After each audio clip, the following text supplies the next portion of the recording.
All right, for those who are just tuning in, this is my attempt at documenting my return to cycling. I uploaded a couple of days ago a video just telling you the story of my return to cycling in a way, or sort of being initiated back into the world of cycling and getting a little bit more serious in my cycling. So in the video I said I was going to buy a bike, and this is the video where I show you my bike. I bought a Giant bike. It's a Giant Toughroad. Specifically, it is a Giant Toughroad SLR GX 0. Same bike. So, why did I buy this bike? First off, I didn't want to go full sort of road bike. I needed a bike that was a little bit more versatile. So at the shop, they were telling me that this was a great bike. So it was like a cyclocross bike to, you know, somebody who like me who wants to go on the street, who wants to go off-road, who wants to go for long rides. Now, I'm not a pro when it comes to all the equipment. I am literally learning everything as I go. So I'm going to show you a little bit of the stuff that sort of impressed me, that I was not aware of, that is new to me as somebody who hasn't really paid attention to bike technology over the last, 20 years. So here it is. First off, changing the gears. I was beyond impressed of this system over here that I guess is the Shimano Tiagra system, or just their system of brake and gear system that's all into one. I was impressed by how simple it is and how integrated it is, and everything's basically controlled here, and it just it was an adjustment. I took it for a ride, and I didn't know what I was doing. I was actually used to, remember the 10-speed bikes when you had the extra handlebar here and you can press the brake here, and I was looking for that. I couldn't find it. That's how much of a noob I am in this space. Something else that really impressed me is these tires. There's no chamber in these tires. These are they almost self-repair. Like they don't have, they're almost like, they're like car tires, right? There's no chamber, and there's a little bit of a gooey system inside. And again, I'm sort of learning these new technologies as I go, and I guess I'm going to learn about this type of tire. And I'm just fascinated that tire technology for bikes has gotten this far. Oh my God, disc brakes. Like this, I know that bikes have had disc brakes for ages, but I've never had them. So this is really nice. It's super fancy. Oh, this might be a little bit of an adjustment here, but I think that's fine. Again, I'm beyond fascinated that bikes have disc brakes almost like cars nowadays. Guys, I'm a newbie, right? I'm learning this stuff. So obviously you're looking at me and like, duh, but I've never had a bike like this. This is the fanciest bike I've ever had in my life. All right. So right now it has your standard pedals.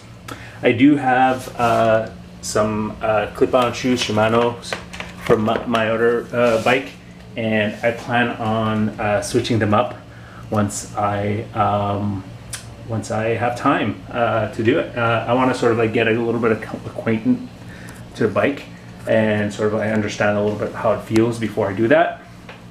And no, actually, to be honest, I'm having a little bit of a foot issue that I won't get into the details right now, but currently I'm in a lot of pain because of a foot infection. So the tight sort of clip-on shoes are sort of a little bit tough for me right now. So I'll sticking to the pedals as I learn my way around this bike. I mean, the gear system, again, this is not stuff I'm totally comfortable talking about right now because it just looks like your standard gear system. So yeah, and to me, it's great. It looks awesome. Everything's shiny and new before it gets all greased up. Yeah, I think that's essentially it. I haven't bought anything other for the bike other than a new helmet because I didn't have a good sort of like riding helmet, and I bought something that sort of matches the bike. And a little bell here for the wonderful streets of Toronto. What's next? First off, by the time if you're watching this, I'll put a link in the description. I went for a long ride with this bike, sort of like the initial getting to know my bike ride on Strava. So I track it. That's what I like to do. I don't know what's going to be next for this. So a couple things that I'm thinking about right now is I like tracking my rides. So I've been using my phone that I carry on me, and I use Strava, which is a great sort of community cycling bike app, social networks. But I'm wondering, do I want to carry my phone with me all the time? Do I want to depend on my phone to track, or should I get one of those those specifically bike tracking systems? I haven't done any research yet. I'm just wondering, if I should go that far so far. Right now I'm feeling no. I'll just stick to the phone this year and maybe get one of those things that hold the phone on the bike. And then maybe next year, as I get to know, as I get maybe more serious, I'll get one of those biking Garmin, or I don't know if it's Garmin, but there's a bunch of brands. Again, I'm learning the ropes here, so just let me know. Any suggestions, obviously. Filming. I had GoPros. I have a couple of GoPros right now. They're both broken, so I'm debating on investing on another one, and so that I can record my rides.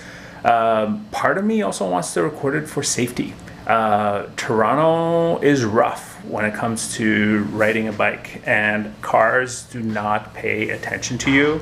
So I want to have something that I can film, but I don't want something bulky. So again, if there's any sort of camera system that's really tiny for bikes, let me know in the comments. Anybody suggested it, let me know. Lights. I've yet to buy a new lighting system. That's going to be probably my next purchase because, again, safety.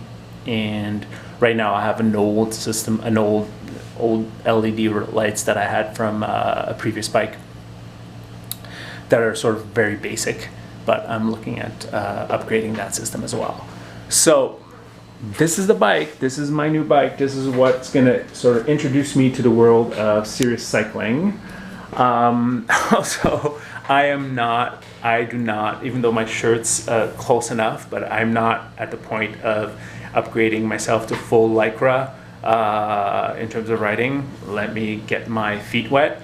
But yeah, that's essentially it right now. So guys, I hate saying that. So cyclists, aficionados, please let me know what you think of the bike. Let me know any tips, tricks that I should practice, what I should do to sort of like train myself up to ride beyond 30 kilometers. So far I've done a 30-kilometer ride, very leisurely around Toronto, and I want to bring it up to 40. I want to bring it up to 50. I want to, I don't know if I can bring it up to 100 kilometers in a day. That'd be insane. I would never thought I'd be able to do that, but why not try, right? This is the type of bike that could technically do it. I believe so. So thanks for watching. Maybe the next video is going to be a ride. Maybe the next video is going to be more products that I buy around this space. Have a good one.